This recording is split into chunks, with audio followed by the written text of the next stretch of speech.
Un regard dans le secteur minier.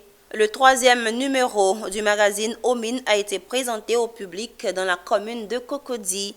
Produit par le groupement professionnel des mineurs de Côte d'Ivoire, le magazine Omine sera non seulement le garant de l'actualité minière en Côte d'Ivoire, mais aussi la vitrine de la transformation en cours dans ce secteur. Philippe Zabou et Tima Traoré ont assisté au lancement de ce magazine.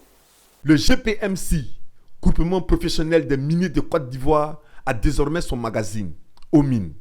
Ce magazine trimestriel de 96 pages, édité en français et en anglais, vient combler un vide.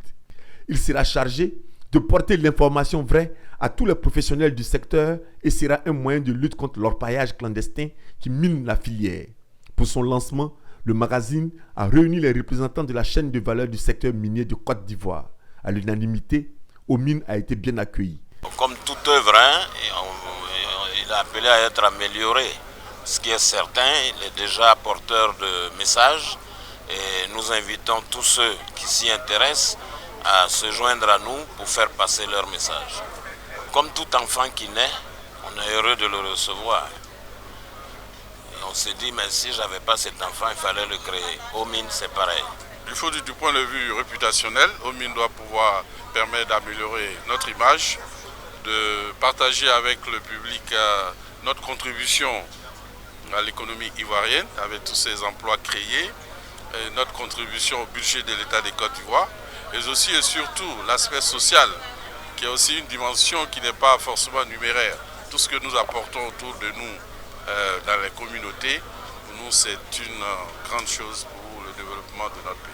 Pour les participants à la cérémonie de lancement du magazine, qui ont reçu gratuitement un numéro chacun, Omine sera la mine d'or de l'actualité minière en Côte d'Ivoire. Ce journal qui sort dans le domaine des mines en Côte d'Ivoire est un journal assez intéressant déjà, qui retrace un peu l'activité minière en Côte d'Ivoire, l'évolution de l'activité minière, mais qui est un peu plus concentré sur la plupart des grandes mines en Côte d'Ivoire. Oui, Omine va nous aider parce que Omine donnera un contenu qui permettra de réduire le fléau, sinon d'anéantir totalement le fléau de l'orpaillage et de mettre en avant les entreprises locales qui sont en train d'émerger. Pour rappel, le magazine Omine a eu 2 parutions, la première en 2018 et la seconde en 2019